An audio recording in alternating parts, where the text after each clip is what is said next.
રમીલાબેન સવારે ઉઠીને તૈયાર થઈ રહ્યા હતા અને મંદિરે જવાની તૈયારી કરી રહ્યા હતા, જેના લીધે તેની વહુની આંખ ખુલી ગઈ અને એ પોતાના પતિ રવિને કહેવા લાગી કે રવિ, આટલી વહેલી સવારે દરવાજો ન ખોલતા, તમારી માં તો સવારે 5 વાગ્યાથી જ ખટપટ કરવા લાગે છે. વહેલી સવારે કેટલી સરસ નીંદર આવતી હોય અને તમારી માં રોજ મારી ઊંઘ બગાડે છે. એને તો કઈ કામ ધંધો છે કે નહીં, બસ તૈયાર થઈને નીકળી જશે મંદિરે જવા માટે અને અહીંયા હું અત્યારમાં ઉઠી જઈશ અને આખો દિવસ ઘરના કામોમાં લાગી રહીશ. એને તો બસ સવારે ઉઠીને મંદિરે જતા રહેવું છે અને મંદિરેથી આવીને ખાઈ પીને આરામ કરવો છે, પરંતુ મારે ઘણા બધા કામ હોય છે. ત્યારે રવિ બોલ્યો કે આરતી, મને તો કઈ સમજાતું નથી કે તારે એટલું બધું શું કામ હોય છે કે આખો દિવસ નવરી નથી થતી. ઘરમાં કચરા પોતા અને વાસણ ધોવા માટે તો કામવાળી બાઈ આવે છે. ત્યારે આરતી બોલી કે હા, બસ ઘરમાં આટલા જ કામ હોય, બીજા કોઈ કામ નથી હોતા, બીજા પણ ઘણા બધા કામ હોય છે. અને આમ પણ તમારી મમ્મીને તો ઘરમાં રહેવું અને કામ કરવું ગમતું જ નથી, તો તમે એને કોઈ વૃદ્ધાશ્રમમાં કેમ નથી મોકલી દેતા? અને એને વૃદ્ધાશ્રમમાં મોકલી દેશો તો એ પણ આરામથી રહેશે અને મને પણ એનાથી છુટકારો મળી જશે. ત્યારે રવિ બોલ્યો કે આરતી, તું તો દરેક વખતે એક જ વાત લઈને બેસી જા છો. તારે તો ઘરમાં ખાવાનું શાકભાજી સાફ કરીને સુધારીને તો રાખે છે. ત્યારે આરતી બોલી કે રવિ, હવે તમે તમારી માના ગુણગાન ગાવાનું બંધ કરો અને મને અત્યારમાં સુવા દો. સવારમાં દીકરા અને વહુની આવી વાતો સાંભળીને રમીલાબેન સાંભળી લીધી હતી, પરંતુ એને કંઈ કહ્યું નહીં અને મંદિરે જવા માટે નીકળી ગયા. બીજા દિવસે એના ચશ્મા તૂટી ગયા હતા, એટલે સાંજે શાકભાજી સાફ કરતા કરતા કહેવા લાગ્યા કે આરતી, મારા ચશ્મા તૂટી ગયા છે, એટલે તું રવિને કહી દેજે કે મારા માટે નવા ચશ્મા લેતો આવે.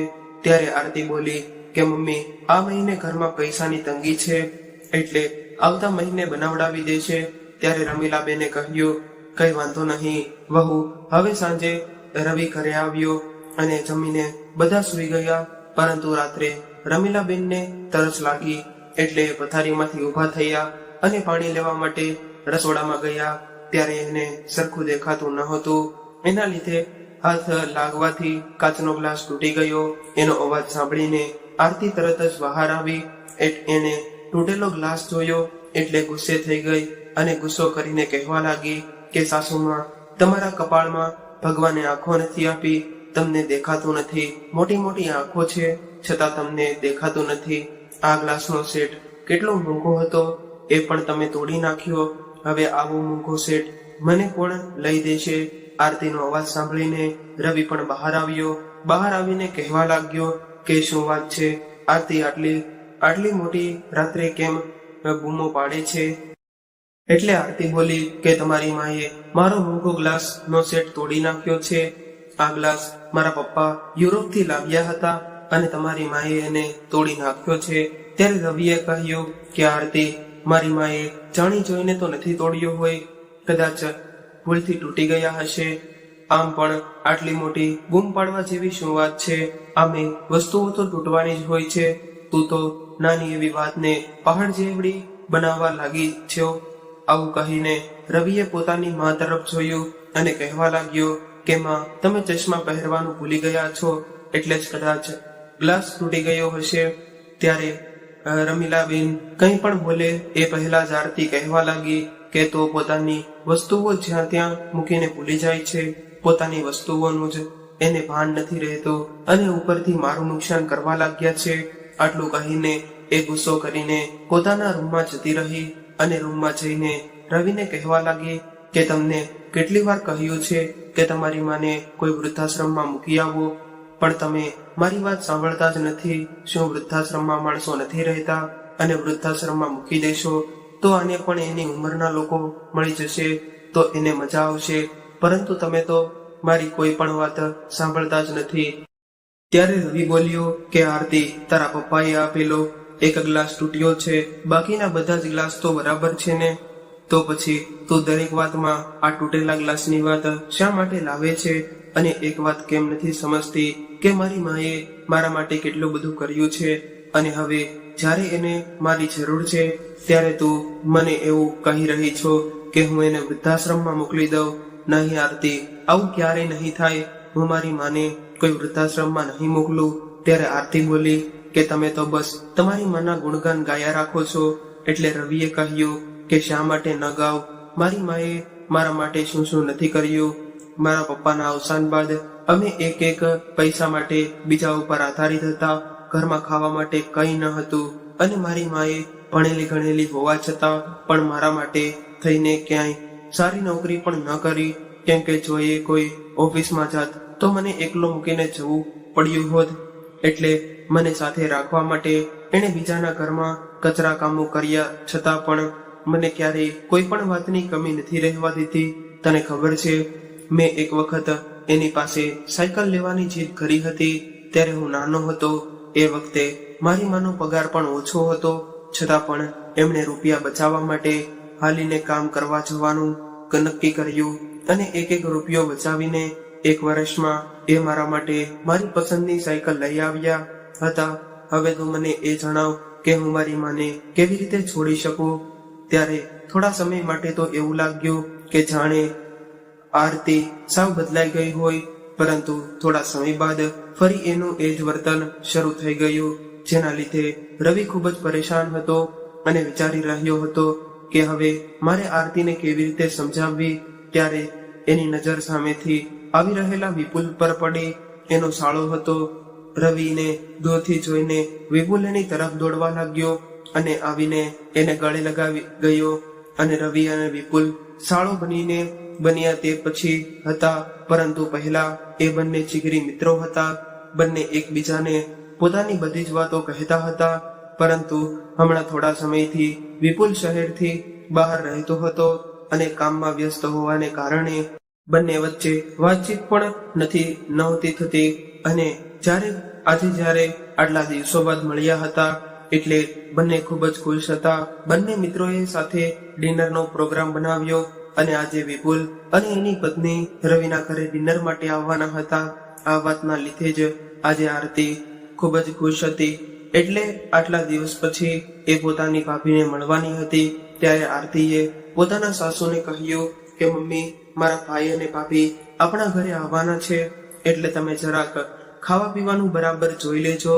રમીલાબેનના હાથમાં એક અલગ પ્રકારનો જાદુ હતો. એ જમવાનું એટલું સ્વાદિષ્ટ બનાવતા હતા કે સારી હોટલનું જમવાનું પણ એની સામે ફીકું થઈ જાય. જ્યારે વિપુલ અને તેની પત્ની ઘરે આવ્યા ત્યારે એને જોઈને આરતી પોતાની સાસુને કહેવા લાગી કે મમ્મી, જરા જલ્દી હાથ ચલાવો, મારો ભાઈ અને ભાભી આવ્યા છે. બિચારા રમીલાબેન લગભગ બધું જમવાનું બનાવી ચૂક્યા હતા. હવે ખાલી ખીરમાં ખાંડ નાખવાની બાકી હતી. એટલે એમણે આરતીને કહ્યું કે આરતી, જરા ખાંડનો ડબ્બો કાઢી દેને. એટલે જલ્દીમાં આરતીએ ખાંડના બદલે મીઠાનો ડબ્બો આપીને બહાર પોતાના ભાઈ અને ભાભીનું સ્વાગત કરવા જતી રહી. અને ચશ્મા ન હોવાને કારણે રમીલાબેને ડબ્બામાં રહેલા મીઠાને ખાંડ સમજીને ખીરમાં નાખી દીધું. વિપુલ અને તેની પત્નીએ પણ રમીલાબેનને ખૂબ જ સન્માન આપ્યું અને આવતા વેત તેને પગે લાગ્યા. અને ત્યારબાદ પોતાની બહેન આરતીને મળ્યા. અને ત્યારે જ રવિ બહારથી થોડો સામાન લેવા ગયો હતો. એ પણ આવી ગયો. બધા જ બેસીને વાતો કરવા લાગ્યા. ત્યારે રમીલાબેન વિપુલ અને તેની પત્ની માટે નાસ્તાનો બધો જ સામાન લઈ આવ્યા. આરતી પણ ત્યાં જ બેઠી હતી અને આ બધું વિપુલ અને તેની પત્ની જોઈ રહ્યા હતા, પણ એ કંઈ બોલ્યા નહીં. નાસ્તો કર્યા બાદ બધા જ લોકો બેઠા વાતો કરી રહ્યા હતા અને રમીલાબેન રસોડામાં બાકીની તૈયારીઓ માટે જતા રહ્યા. શાક, દાળ, ભાત, ખીર, બાકી બધી વસ્તુઓ તો તૈયાર હતી. બસ હવે ગરમા ગરમ પૂરી તળવાની બાકી હતી. એટલે એમણે જઈને ગરમ પૂરી ઉતારી અને બધાને જમવા બોલાવ્યા. ડાઇનિંગ ટેબલ પર આવીને બધા જ લોકો જમવા બેસી ગયા અને ગરમા ગરમ ભોજનનો આનંદ લેવા લાગ્યા. પહેલો કોળિયો ખાતા જ વિપુલ બોલ્યો કે અરે વાહ આરતી, તું તો ખૂબ જ સ્વાદિષ્ટ જમવાનું બનાવે છે. હજુ તો રમીલાબેન કંઈ બોલે એ પહેલા જ આરતી બોલી ઉઠી કે હા ભાઈ, ધીમે ધીમે બધું જ આવડી જાય છે, હું પણ શીખી ગઈ છું. ત્યારે રમીલાબેન કંઈ બોલ્યા નહીં અને પૂરીઓ તળીને બધાને આપતા રહ્યા. ભોજનના બધાએ ખૂબ જ વખાણ કર્યા અને જમ્યા બાદ બધા જ લોકો બેઠા હતા ત્યારે આરતી બોલી કે મમ્મી કંઈક મીઠાઈ લઈ આવો, મારા ભાઈને પણ ખબર પડે કે એની બહેન કેટલું સ્વાદિષ્ટ જમવાનું બનાવે છે. ત્યારે રમીલાબેન બધા લોકો માટે ખીર લઈ આવ્યા અને જ્યારે આ ખીર ખાવાનું શરૂ કર્યું તો તરત જ વોશરૂમ તરફ ભાગવા લાગ્યા. આવું જોઈને આરતી થોડી ગભરાઈ ગઈ અને તેને ખીર ચાખી એટલે એ બૂમ પાડીને બોલી ઉઠી કે મમ્મી આ શું કર્યું? તમને જરાય પણ ભાન નથી પડતી કે તમે ખીરમાં ખાંડના બદલે મીઠું નાખી દીધું છે. ત્યારે વિપુલ આવ્યો અને કહેવા લાગ્યો કે આરતી જમવાનું તો તે બનાવ્યું હતું તો પછી મીઠું આરતી માસી કેવી રીતે નાખ્યું આવ્યું? સાંભળીને આરતી ચૂપ થઈ ગઈ. ત્યારે આરતી બેન હાથ જોડીને કહેવા લાગ્યા કે બેટા મને માફ કરી દો, ભૂલ તો મારી છે, આરતીનો કંઈ વાંક નથી. ખીર મેં બનાવી હતી અને એમાં મીઠું પણ ભૂલથી મેં જ નાખી દીધું હતું. ત્યારે વિપુલ ઉઠીને રમીલાબેનના હાથ પકડીને કહેવા લાગ્યો કે અરે માસી તમે આ કેવી રીતે વાતો કરી રહ્યા છો? હું તમારા દીકરા સમાન છું, મારી પાસે હાથ ન જોડો, કઈ વાંધો નહીં, આવી નાની મોટી ભૂલો તો થતી રહે છે. હવે વિપુલ અને તેની પત્ની જમીને જતા રહ્યા પરંતુ આરતીએ આ વાતને ત્યાં જ પકડી ન મૂકી, પડતી ન મૂકી અને એના ગયા બાદ એ પોતાની સાસુની પાછળ પડી ગઈ અને રમીલાબેનને કહેવા લાગી કે આખરે તમને શું વાંધો છે? તમે મને શાંતિથી જીવવા કેમ નથી દેતા? મારી જરાય અમથી ખુશી પણ તમારાથી સહન નથી થતી. ત્યારે રમીલાબેન બોલ્યા કે વહુ ખાંડના બદલે મીઠાનો ડબ્બો તો તે જ મને આપ્યો હતો.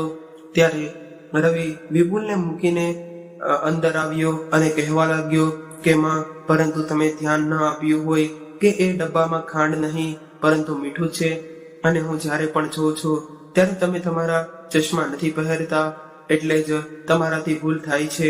આજે હું તમારા ચશ્માની દાંડીમાં એક દોરી બાંધી દઉં છું જેથી તમે જ્યાં ત્યાં તમારા ચશ્મા ભૂલી ન જાઓ.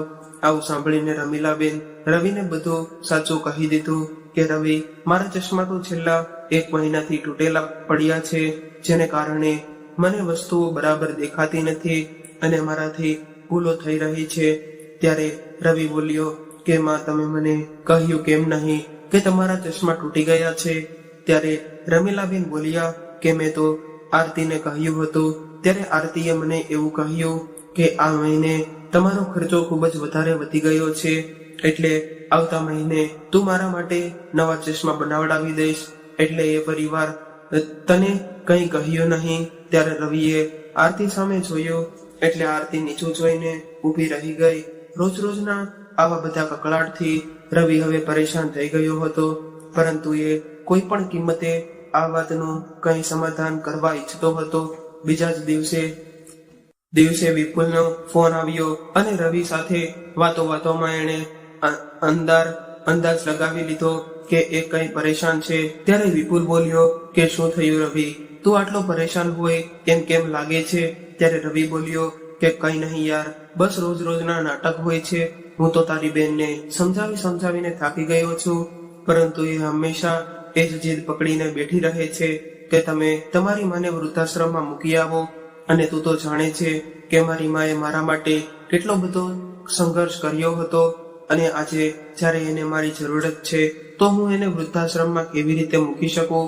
ત્યારબાદ વિપુલ અને રવિએ મળીને આરતીને પાઠ ભણાવવાનો પ્લાન બનાવ્યો અને બીજા દિવસે રવિએ પોતાની માને કહ્યું કે માં તમે તમારા કપડાં થેલામાં ભરી લો, હું આજે તમને એક નવી જગ્યાએ લઈ જવાનો છું જ્યાં તમને તમારી ઉંમરના ઘણા બધા નવા મિત્રો મળશે અને ત્યારબાદ તમને પણ એકલાપણું નહીં લાગે. રવિની વાત સાંભળીને રમીલાબેનની આંખોમાં આંસુ આવી ગયા પરંતુ એ કંઈ નહીં બોલ્યા અને ચૂપચાપ કપડાં ભરવા લાગ્યા. થોડી વારમાં કપડાં ભરીને રવિ અને આરતી સાથે નીકળી ગયા.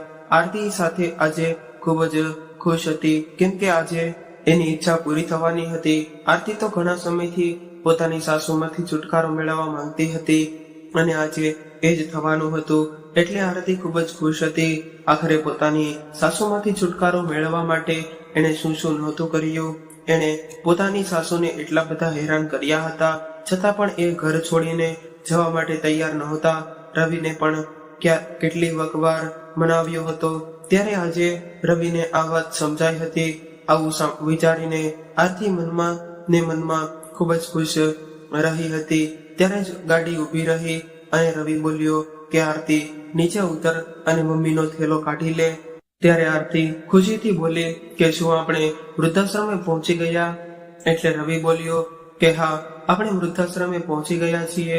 ત્યારબાદ આરતી ગાડીમાંથી નીચે ઉતરી અને થેલો કાઢીને કહેવા લાગી કે હું મમ્મીનો થેલો લઈ લઉં છું. આખરે એની સેવા કરવાની મારી પણ ફરજ છે.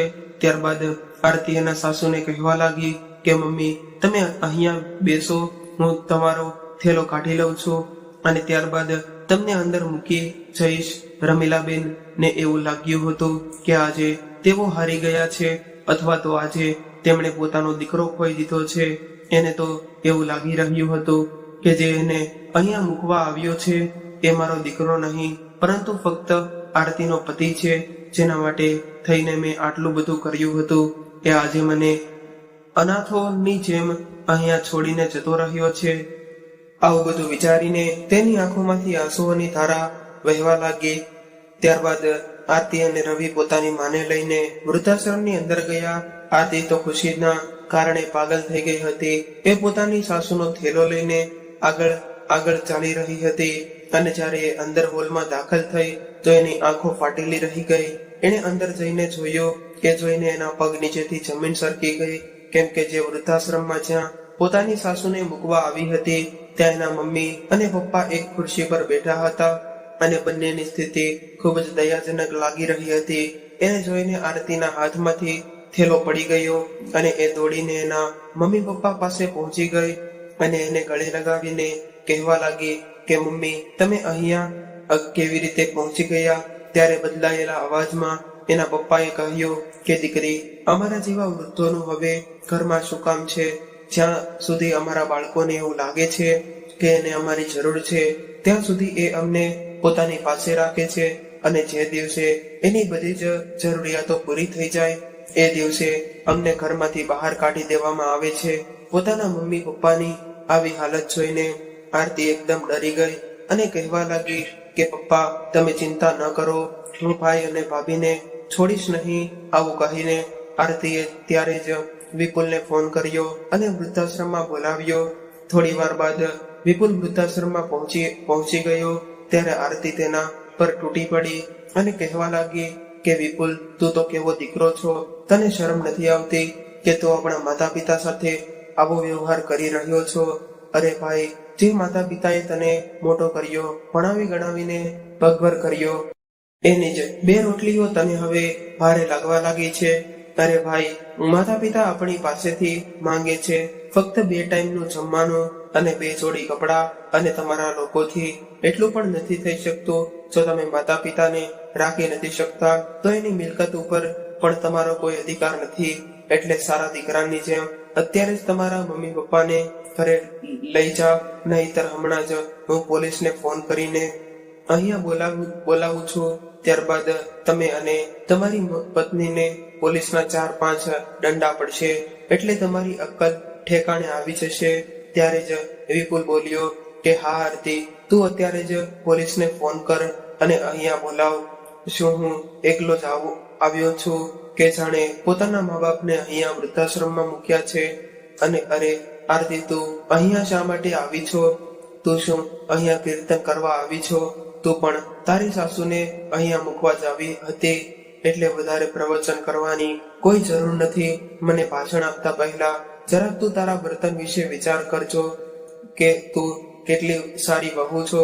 તું તો તારી સાસુને 2 સમયનું જમવાનું બનાવીને પણ ખવડાવતી નથી શકતી અને મને સંભળાવી રહી છો. અરે આરતી, તારા સાસુ બિચારા આખા ઘરનું બધું જ કામ કરે છે, છતાં પણ તું એને એક વસ્તુ માટે તડપાવી રહી છો અને મને અહીંયા જ્ઞાન આપી રહી છો. તું પોલીસને ફોન કરી રહી છો કે પછી હું કરું? આવી રીતે બધી વાતો સાંભળીને આરતીને પોતાની ભૂલ સમજાઈ ગઈ. ત્યારે વિપુલ બોલ્યો કે હું મારા માતા પિતાને અહીંયા નહીં રહેવા દઉં અને એને હું મારી સાથે લઈ જઈશ. તો પછી તું તારી સાસુને તારી સાથે લઈ જવા માટે તૈયાર છો? ત્યારે જ આરતીની બોલતી બંધ થઈ ગઈ. એટલે વિપુલ કહેવા લાગ્યો કે તારી સાસુને સાચવવી નથી અને મને લેક્ચર આપવા આવી ગઈ છો. આટલું કહીને વિપુલ ત્યાંથી જવા લાગ્યો. ત્યારે જ પાછળથી અવાજ આવ્યો કે હા, હું મારા સાસુને મારી સાથે લઈ જઈશ અને આજ પછી એને વૃદ્ધાશ્રમમાં મૂકવા વિશે ક્યારે નહીં કહું. આવું કહીને આરતીએ રમીલાબેનનો થેલો પકડ્યો અને એને એવું કહ્યું કે મમ્મી, મેં જેટલી પણ ભૂલો કરી છે એના માટે મને માફ કરી દો, કેમ કે મને આજે એનો અહેસાસ થયો છે કે કેવું લાગતું હશે એ માતા પિતાને જ્યારે એમનો એકનો એક દીકરો એને અનાથોની જેમ વૃદ્ધાશ્રમમાં છોડીને જતો રહે છે. આટલું કહેતા આરતીની આંખોમાં આંસુ આવી ગયા અને એ રડતા રડતા કહેવા લાગી કે કદાચ આ મારા કર્મોનું જ ફળ છે કે મારા મા બાપને મારા ભાઈ ભાભીએ અહીંયા મૂકી દીધા છે. ત્યારે વિપુલ બોલ્યો કે હવે તું તારી સાસુને પોતાની સાથે લઈ જવા તૈયાર છો એ પછી સારી વાત છે, પરંતુ હું આપણા મમ્મી પપ્પાને અહીંથી ક્યાંય નથી લઈ જવાનો. ત્યારે આરતીએ આંખોમાં આંસુ સાથે ગુસ્સામાં એની તરફ જોયું. એટલે વિપુલ બોલ્યો કે આરતી, એ લોકોએ જીવનમાં ક્યારે વૃદ્ધાશ્રમમાં રહેવાનો અનુભવ કર્યો જ નથી. ત્યારે આરતી ગુસ્સા કરી નજરે વિપુલ તરફ જોઈ રહી હતી. એટલે વિપુલ હસવા લાગ્યો અને કહેવા લાગ્યો કે અરે બેવકૂફ, આપણા મમ્મી પપ્પાને તો આજે સવારે જ અમે અહીંયા લાવ્યા હતા. અને ત્યારે જ બધા હસવા લાગ્યા. વિપુલ, રવિ, વિપુલની પત્ની અને આરતીના મમ્મી પપ્પા બધા જ જોરથી હસવા લાગ્યા, પરંતુ આરતી હજુ પણ રડી રહી હતી. ત્યારબાદ બધાએ એને શાંત કરી અને સમજાવવા લાગ્યા કે આ બધું નાટક અને તારી ભૂલ સમજાવવા માટે કરવામાં આવ્યું હતું. અને ત્યારબાદ પોતાના સાસુ અને પોતાની મમ્મીને લઈને આરતી, રવિ અને વિપુલ પોતાના ઘરે પાછા આવી ગયા. હવે બધા જ લોકો ખૂબ જ ખુશ હતા, કેમ કે આરતીને હવે સમજાઈ ગયું હતું કે મેં મારા સાસુ માને વૃદ્ધાશ્રમમાં મોકલવાનો વિચાર કરીને કેટલી મોટી ભૂલ કરી છે. હવે આરતી પોતાના સાસુને પોતાની માની જેમ સાચવવા લાગી હતી. તો મિત્રો, આજની સ્ટોરી તમને કેવી લાગી કોમેન્ટમાં જરૂરથી જણાવજો. અને પસંદ આવી હોય તો વિડીયોને લાઈક, શેર અને નવા હોય તો ચેનલને સબસ્ક્રાઇબ જરૂરથી કરજો. હર હર મહાદેવ.